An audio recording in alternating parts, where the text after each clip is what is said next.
할렐루야. 아멘. 귀한 말씀의 자리에 또 허락해 주셔서 감사합니다. 우리 옆에 분들 인사할까요? 주님의 이름으로 축복합니다. 우리 뒤에 계신 분들도 말씀해 주시고 주님의 이름으로 축복합니다. 저는 그 에덴스에 있는 세인트 메리 하스피털에 채플린으로 있습니다. 풀타임 채플린으로 있고요. 또 발도스타 한인 장로교회 설교 목사로 사용하고 있습니다. 넷플릭스 구독하고 계시나요? 구독하지 않으셔도 괜찮습니다. 넷플릭스의 한국 드라마가 아주 유명하지요. 오징어 게임이 세계 베이트를 했고요. 그 다음에 피지컬 100이라는 예능 프로그램이 또 세계적으로 인기를 누렸습니다. 그리고 더 글로리라는 드라마가 아주 인기를 누리고 있죠. 미국에서도 뭐 넘버 1, 2를 달리고 세계적으로 넘버 1을 달릴 정도로 아주 대단한 시대입니다.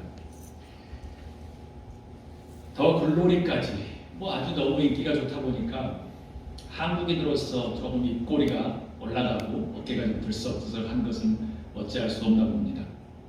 화려한 피지컬을 소유한 100명의 사람들이 3억 원의 상금을 놓고 서바이벌을 하는 그런 예능인데요.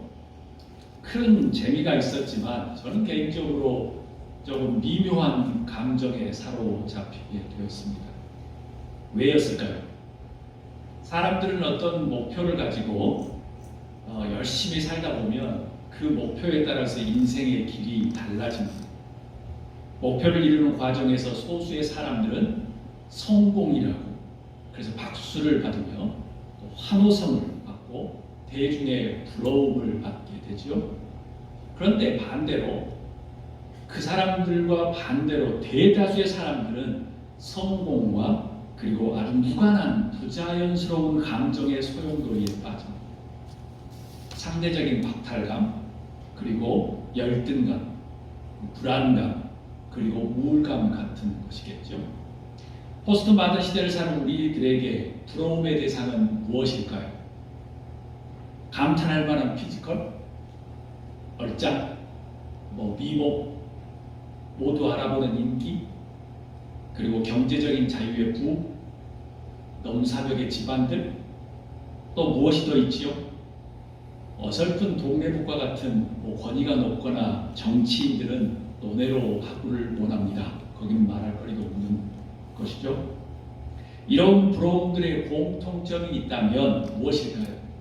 이런 부러움의 공통점들은 외적인 보이는 것에 집중한다는 것이에요. 현 시대의 트렌드는 보기에 예쁘고 보기에 화려하고 그리고 매혹적인 것을 선호해요. 설사 내면이 비뚤어질지라도 외적인 것만 매력적이면 별 문제가 없다고 문제를 삼지 않아요. 외모지상주의, 예모지상주의가 모든 분야, 특별히 교회까지도 점령한 지 오래되었고 그리고 이미 거기에 점령당해서 지배당하고 있습니다. 인생의 길은 옳고 그름을 판단하지 않는 다양성이 있기 때문에 참 무엇이 옳다 그르다 말하기가 참 힘들어요.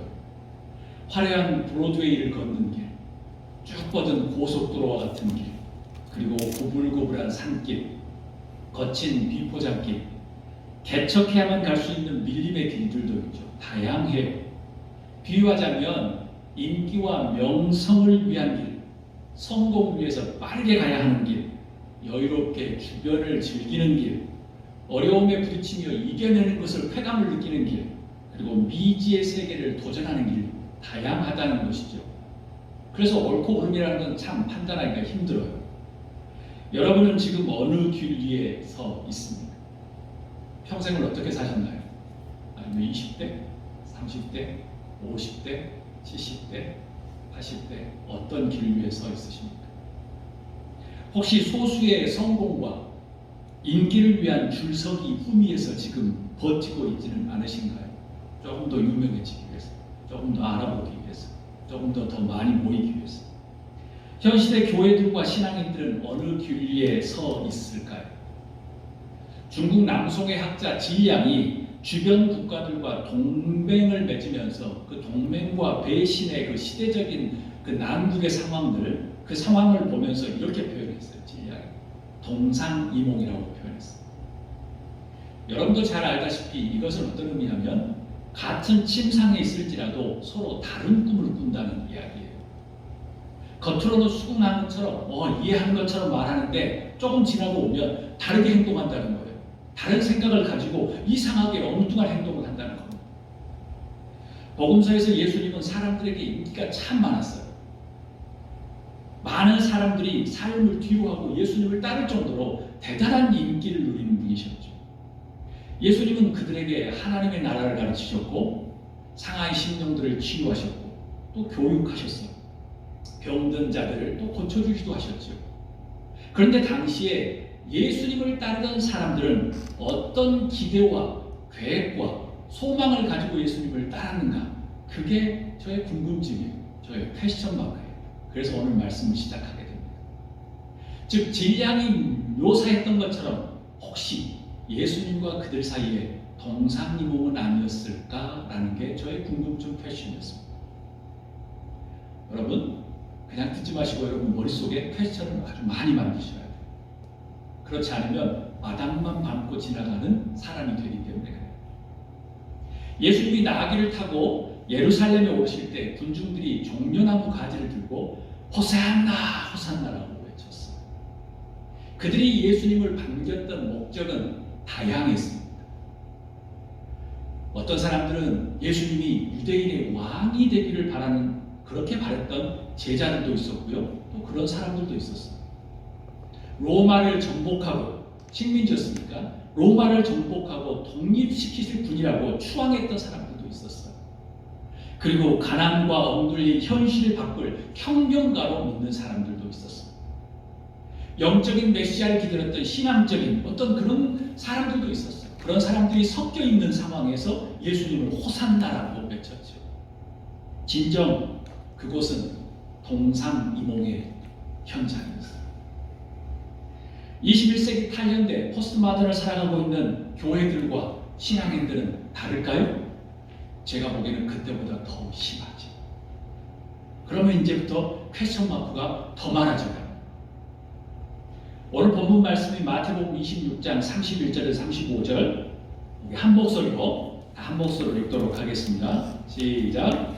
그때에 예수께서 제자들에게 이르시되 오늘 밤에 너희가 다 나를 버리리라. 기록된 바 내가 목자를 치르니 양의 떼가 흩어지리라 하였느니라.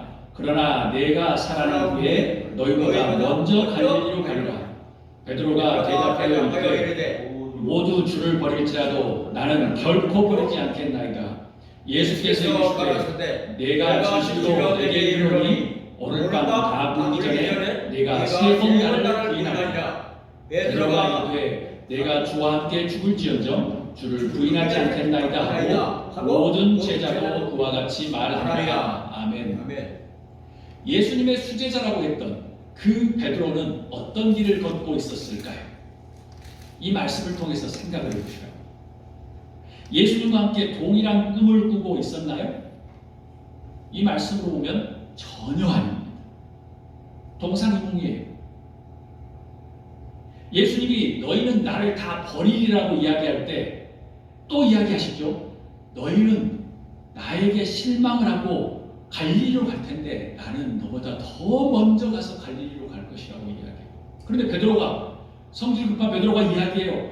모두 주를 버릴지라도 나는 결코 버리지 않을 것이에요 라고 큰 소리로 반대 의견을 냅니다.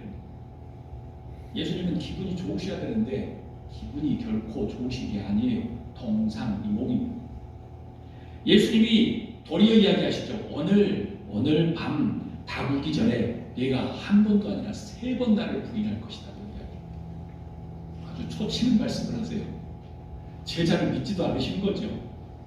베드로는 더 큰 소리로 이야기해요. 내가 주와 함께 죽을지언정 주를 부인하지 않겠습니다라고 호언장담합니다. 모든 제자도 그와 같이 말했다고 성서는 이야기해요. 한 명도 빠짐없이 모든 제자는 그렇게 말했다고 이야기해요. 이 말씀이 아주 중요합니다. 모든 제자, 베드로만이 아닌 거예요. 그 말은 곧 지금에 있는 모든 교회들도 다 그렇게 할 것이다. 제자들의 생각을 잘 보여주는 말씀이 엠마오로 2명의 제자가 포기하고 이제 떠나갑니다.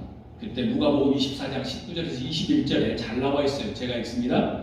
예수께서 그들에게 물으셨다. 무슨 일입니까? 예수님이 물어보는 거예요. 그들에게 말하였다. 그들이 이야기해요. 나사렛 예수에 관한 일입니다. 그는 하나님과 모든 백성 앞에서 잘 들으십시오. 행동과 말씀에 힘이 있는 예언자였습니다. 그런데 우리의 대제사장들과 지도자들이 그를 넘겨주어서 사형 선고를 받게 하고 십자가에 못 박아 죽었습니다. 우리는 그분이야말로 이스라엘을 구원하실 분이라는 것을 알고서 그분에게 소망을 걸고 있었던 것입니다. 그러나 그분이 죽어서 나는 지금 엠마오로 떠납니다. 소망이 사라졌기 때문에. 예수님을 향하여 품은 그들의 목표는 무엇이었을까요? 그들이 대답하잖아요. 그들의 목표는 성공, 높은 지위, 유명한 부자 중에 하나였습니다. 따라서 예수님이 자신을 부인하고 떠날 것이다 라는 말은 곧 이제 자신들의 꿈은 끝이라는 거예요. 내가 소망을 다 걸고 나의 목숨까지 걸어서 그분을 따랐는데 그분이 돌아가셨기 때문에 나는 다 포기하고 이제 떠납니다. 자신들의 희망, 기대는 산산이 조각난 것이에요. 그렇기 때문에 호언장담이 아니라 진짜 결코 버리지 않겠다고 죽을지언정 부인하지 않겠다고 하는 강한 신념들 보이는 것이었음에도 불구하고 그들은 포기하고 떠났던 것이죠. 제자들에게 예수님은 자신들을 구원하고 세상을 구원할 구주가 아니었어요. 그들은 자신들의 유명함, 성공함, 재물을 획득하는 수단과 도구였음에 주목하셔야 합니다. 모두 제자가 그랬다는 거예요. 모두 한 명도 빠짐없이. 현대 기독교와 신앙인들은 아니겠습니까? 그래서였을까요? 마태복음 16장 21절에 예수님이 자신이 예루살렘에 올라가서 십자가의 고난을 받고 죽을 것이다. 그리고 3일 후에 다시 살아날 것이다. 라고 말할 때 베드로가 목소리를 높여서 항변합니다. 주여 안 됩니다. 그리 하시면 안 돼요. 그런 일은 결코 주님께 일어나서는 안 돼요. 라고 말합니다. 예수님은 베드로에게 뭐라고 이야기하죠? 이 사탄아 물러가라. 사탄아 물러가라. 그 다음에 뭐라고 이야기하시죠? 너는 나의 걸림돌밖에 안 된다. 그 다음에 뭐라고 이야기해요? 너는 하나님의 일은커녕 사람의 일만 생각한다. 혼쭐을 내신 거죠. 그러신 후에 유명한 말씀을 하세요. 누구든지 나를 따라오려거든 자기를 부인하고 십자가를 지고 나를 따를 것이다. 누구든지 제 목숨을 구원하고자 하면 잃을 것이요 누구든지 나를 위하여 제 목숨을 잃으면 찾으리라. 아멘. 그렇게 말씀하셨어요. 베드로와 제자들의 꿈과 길은 무엇이었죠? 당연히 복, 아니면 성공, 아니면 유명, 부자, 높은 지위 등이었어요. 그 중에 하나, 2개 정도는 됐겠죠. 예수님의 길과 너무나도 달랐어요. 그렇으니까 사탄아 물러가라. 너는 나의 걸림돌이다 라고 말합니다. 전형적인 동상이몽의 현장이었습니다. 타연전에 살아가는 우리들, 신앙인들, 현 교회들은 다를까요? 종료주의를 맞이하는 우리들의 모습은 어떤가요? 참으로 흥미로운 장면이 시작되는데요. 예수님께서 예루살렘에 오신 후에 시간이 지나가면서 사람들이 호산나 호산나 외쳤던 사람들이 한두 명씩 사라지기 시작합니다. 그리고 결국 예수님이 고난을 받으시는 장면들에서는 한 명도 남지 않았습니다. 그리고 다 사라져갔습니다. 호산나를 외치던 그 많은 사람들은 어디로 갔는지, 결국 예수님이 십자가를 지고 오르시던 골목과 궤변, 대장 주변에는 모두 사라지고 없었습니다. 그 중에는 예수님을 향하여 침을 뱉으며 십자가에 못 박으라고 하는 외치는 사람들도 돌변했지. 그 사람들이 호산나를 외쳤습니다. 그리고 나중에 초대교회 은혜를 받았던 사람들이 바울을 죽이라고 돌을 던진 사람들이고요. 결코 배반하지 않겠다고 호언장담했던 제자들은 결국 다 흩어졌습니다. 사도행전 4장 11절 우리가 함께 읽었죠. 제가 읽습니다. 이 예수는 너희 건축자들의 버린 돌로서 집 모퉁이에 버린 머릿돌이 되었느니라. 나중에 베드로와 그 제자들이 설교하는 장면의 이 말씀. 자기들이 그때의 모습을 보니까 그런 모습이었다고 하는 고백의 말씀. 결국 예수님은 모든 사람들이 다 떠난 후에 건축자의 버린 돌이 되었습니다. 여러분 주목하세요. 여기에서 건축자의 버린 돌인데 그 버린 돌을 버린 건축자는 누구일까요? 우리들은 흔히 이렇게 생각해요. 당시 높은 지위에 가지고 있었던 사두개파들, 그리고 신앙이 아주 좋고 존경받았던 바리새파들, 그리고 많이 존경받는 선생님들, 그런 사람들일 거라고 생각해요. 천만의 말씀입니다.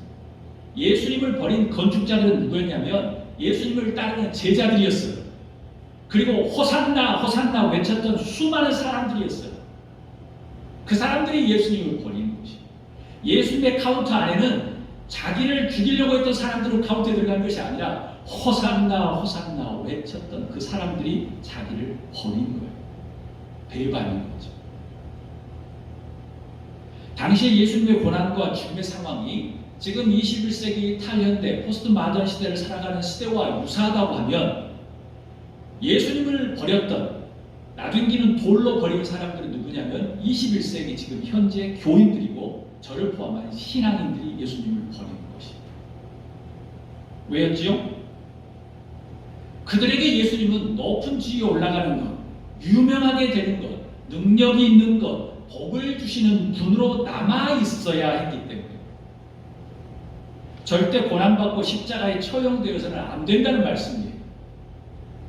베드로처럼 결코 예수님 저는 부인하지 않을 거예요. 죽을지언정 부인하지 않을 거예요. 라고 목소리 높여 말하지만 현실은 동상이몽이었다는 것입니다.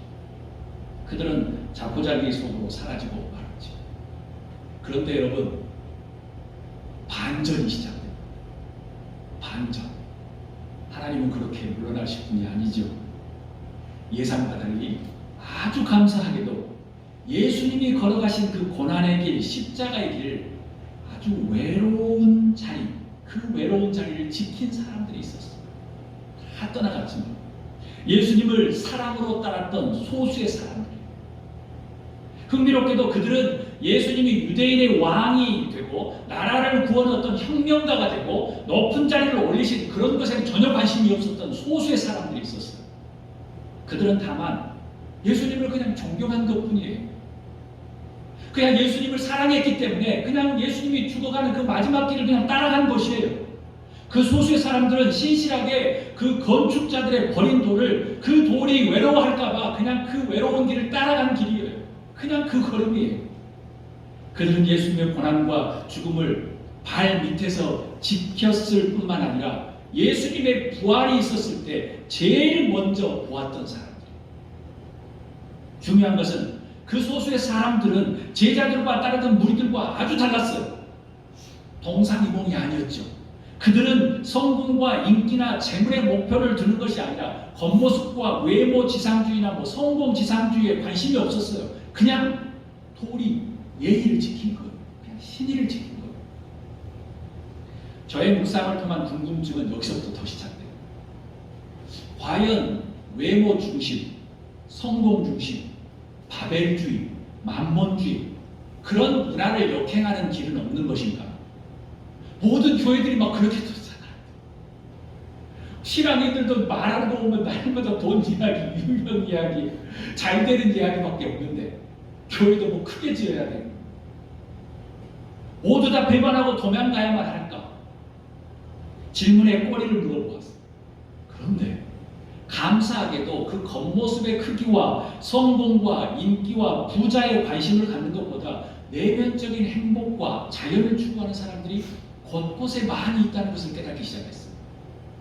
그들은 화려한 외적인 것들 대신 내면의 행복에 관심을 갖는 사람들이죠. 저는 그들을 이렇게 명명하고 싶어요. 소소한 아름다움을 추구하는 사람들이라는 것. 일상의 작은 것 하나에 의미를 부여하는 사람들이기 때문에 소소한 아름다움의 길은 어떤 길이냐면 사유하는 길, 사색하는 길. 무심코 흘러보내는 일상에서 의미를 부여하는 소소한 습관들이죠. 이것은 기독교의 아주 오래된 수천 년이 되는 기독교의 전통이에요. 주목받지 않지만 소박한 일상을 아름답게 바꿔나가는 그런 시가 있는데 제가 함께 나누고 싶습니다. 89년에 발표한 나태주 시인의 시라는 제목의 시를 함께 나누고자 합니다. 시, 나태주. 마당을 쓸었습니다. 지구 한 모퉁이가 깨끗해졌습니다.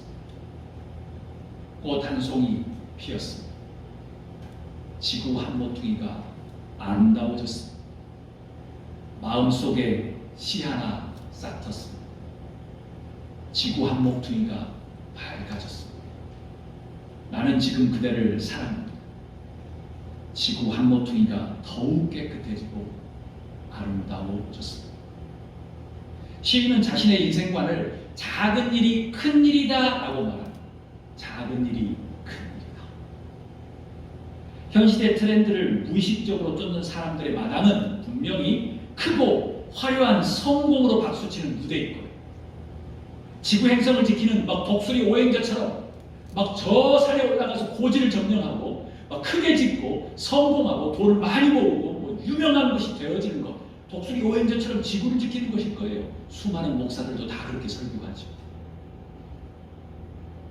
단련대 교회들도 신앙인들도 뭐 독수리 오형제가 돼가지고 세상을 구하여서 더 사이즈를 키우고 더 빚을 내서 더 크게 더 많이 더 높게 쌓고 있지요. 더 유명하게 버스를 더 많이 구입해서 저 옆 동네에서 막 다 긁어보니까 불법으로 하라 그렇게 계속 이야기하죠. 선교와 전도라는 명목으로 말이죠. 그런데 반대로 시인의 마당은 소소한 일상의 공간이었어요. 작지만 소중하고 화려하지 않지만 기억하고픈 그런 마당이었어요. 그 소소한 마당을 쓰는 행동은 작아 보이고 돋보이지 않았지만 결국 지구 한 모퉁이를 깨끗하게 했죠.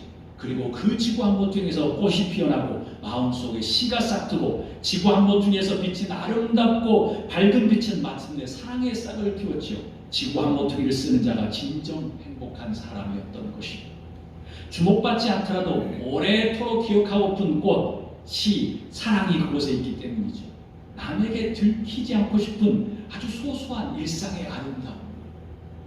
성공을 위해 경쟁과 높은 곳을 위해서 줄서기 하지 않아도 되는 마음의 편안함이죠.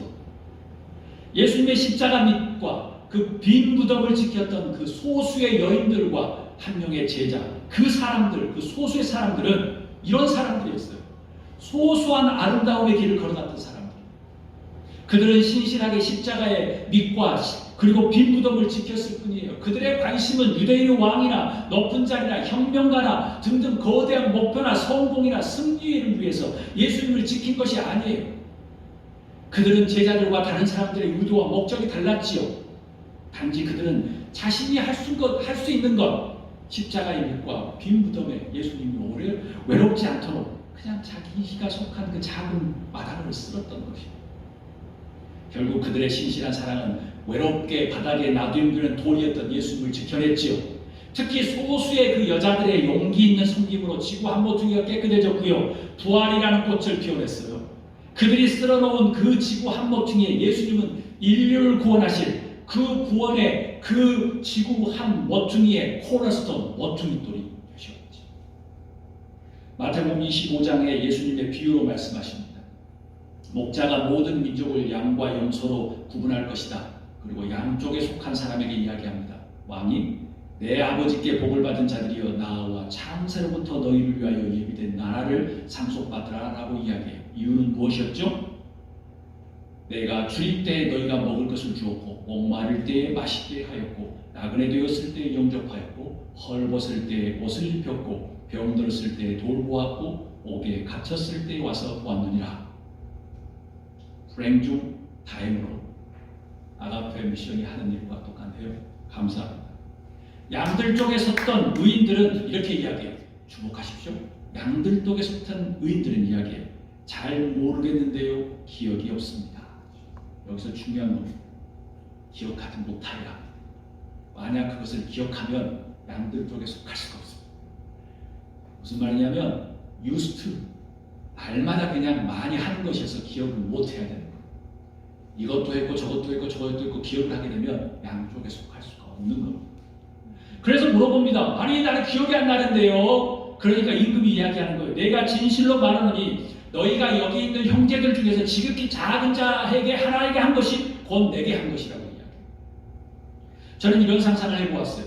예수님이 자신의 마지막과 부활을 직결했던 그 소수한 아름다운 신앙의 사람들에게 이렇게 이야기하는 거예요. 너희를 위하여 예비된 나라를 상속받으라 하시면서 칭찬하시면서 말하면 아마 분명히 그들은 이야기할 거예요. 소수한 행복을 찾았던 소수의 사람들은.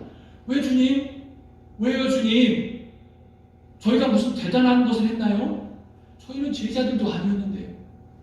저희는 부자들도 아니었는데요. 저희는 가문이 좋은 것도 아니었는데요. 저희는 똑똑한 것도 아닌데요. 저희는 존경받을 만한 바리새인도 능력 있는 사두개인도 아니었는데요 라고 이야기할 거예요. 예수님은 이렇게 말하실 거예요. 너희가 나의 마지막과 부활을 지켰기 때문이다. 건축자의 버린 돌, 그 외로운 버린 돌을 지켜냈기 때문이다. 소소한 너희의 작은 마당을 쓸었기 때문이다 라고 그렇게 말하실 것 같아요. 사랑하는 여러분, 큰 것, 위대한 것, 성공이라는 무대에 집중하는 대신에 여러분의 소소한 지구 한 모퉁이를 쓸 수 있기를 주님으로 소망합니다. 아멘. 예수님의 마지막을 지키는 신앙의 의리가 있는 여러분이 되시기를 바랍니다. 아멘. 바울 사도는 예수님을 만나기 전에 성공과 유명과 화려함을 쫓았지요. 다메섹에서 예수님을 대면하고 광야에서 영성훈련을 통해서 사역을 시작했습니다. 그런 후에 그의 애제자, 사랑하는 애제자 디모데에게 디모데전서 1장 15절에 이렇게 이야기해요. 나는 죄인의 구두머리다. 애제자한테 그렇게 말할 필요 없잖아요. 생각해보니까 나는 죄인의 구두머리라고. 이게 현실인 겁니다. 신약 성서의 3분의 1을 적었던 바울 사도의 결론인 것이에요. 오직했으면 바울은 이야기해요. 방언과 천사의 말을 하고 예언을 하고 모든 비밀과 지식을 하고 산을 옮기바라 믿음이 있고 남을 구제하고 몸을 불살라내어 줄지라도 사랑이 없으면 시끄럽게 울리는 꽹가리가 되고 무서운 것은 그 다음이에요. 아무 유익이 없다는 거예요. But do not have love. I gain nothing이라고 줍니다. Nothing. I gain nothing이란 말에 주목하셔야 돼요. 이 말은 바울의 주장이 아니에요. 흥미롭게도 예수님의 비유를 보면 동일하게 나와요. 한두 번이 아니라 모든 사복음서에 동일하게 나와요. nothing이에요. 바울은 다른 용어로 이야기 useless, 쓸모가 없다고 표현하는 거예요. 그 전의 것은 다 쓸모가 없는 거예요. 그래서 바울이 나는 죄인의 우두머리였다라고 이야기합니다. 그래서 예수님은 이렇게 이야기해요. 청함받은 것은 많되, 청함받은 사람은 많되 택함 받은 적은 것이다. 예수님의 결론인 거예요. For many are invited, many are called, but few are chosen.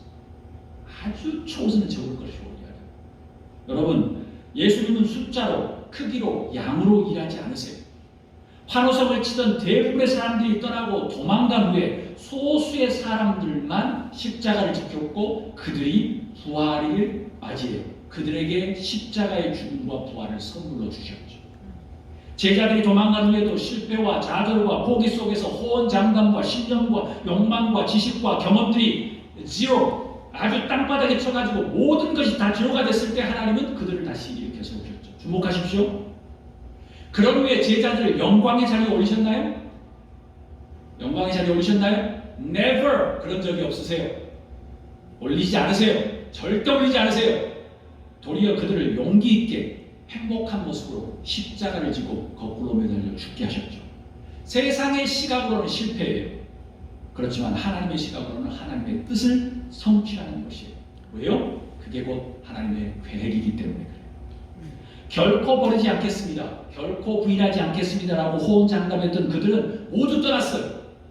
자신이 처한 곳을 성실하게 신실하게 의리를 지켰던 소수의 사람들만이 예수님을 코너스톤으로 모퉁이돌로 지켜냈지. 기억하십시오. 마태복음 20장 16절에 보면 이와 같이 꼴찌들이 첫째가 되고 첫째들이 꼴찌가 될 것이라고 이야기해요. 마가복음 10장 44절에 45절을 보면 너희들 중에 누구든지 으뜸이 되고자 하는 자는 너희의 종이 되어라. 인자가 온 것은 섬김을 받으려 함이 아니고 도리어 섬기려 하고 자기의 목숨을 많은 사람의 대속물로 주려 함이라 하고 예수님께서 계속 말씀하신 거예요. 그런데 제자들은 동상이몽인 것입니다. 그리고 결과는 예수님을 지키지 않고 다 도망갔죠. 이 말씀은 인류 역사예요. 그리고 교회사 역사도 그러하겠죠. 특히 교회는 높아지고 커지고 많이 쌓고 그러면 머지않아 낮아지고 작아지고 흩어질 수순을 밟아가요. 인류 역사의 교회사에서 이것을 역행하는 경우는 한 번도 없어요. 만약 얘가 있다고 하면 저에게 보여주세요. 하나님은 다 흩으시고 망가뜨리세요. 그것을 다시 역행해서 그것보다 더 커진 역사는 한 번도 없어요. 영국도 그랬고 중세 때도 그렇고 그 다음에 지금 미국도 그렇고 한국도 똑같아요. 왜 그럴까요? 하나님은 매번 흩으시고 무너뜨리세요. 이유는 두 가지예요. 첫 번째, 인간이 교만하고 죄를 지었기 때문에. 두 번째, 하나님이 다시 부르시기 위해서 그렇게 하세요. 구루터기를 세우기 위해서 겸허하게 최저의 자리까지 무너뜨리신 후에 다시 시작하시죠. 그렇지만 예전처럼은 아니에요. 지금 우리가 그 시대를 살아가고 있습니다. 사랑하는 여러분, 혹여 여러분 속에 건축자의 버린 돌이 낙인기는 먼지 쌓인 마당이 존재하시나요? 그 마당이 지구 한 모퉁이를 쓰는 사람을 애타게 기다리고 있습니다. 고지를 점령해서 승리가 아니라 수백 명을 전투하는 게 아니라 여러분의 소소한 일상의 마당을 쓰는 사람, 곧 예수님의 마지막 십자가와 마지막 그 부활, 관심도 없었고 정말 다 자포자기했던 그 부활의 장면, 그것을 지키는 사람을 원하세요. 건축자의 버린 돌이 아니라 예수님을 코너스톤으로 지켜드리고 싶지 않으십니까? 세상의 복과 성공과 유명을 위한 신앙이 아니라 지구의 한 모퉁이를 쓰는 마음으로 예수님의 그 고난의 길, 마지막의 십자가의 빛과 부활을 지키는, 그리고 그것을 따르는 심지가 견고한 여러분과 제가 되어지기를 주님으로 축복합니다. 네. 그런 의미에서 우리가 한번 박수 치면서 여러분을 격려하도록 하겠습니다. 우리 한번 다 함께 기도하기를 소원합니다.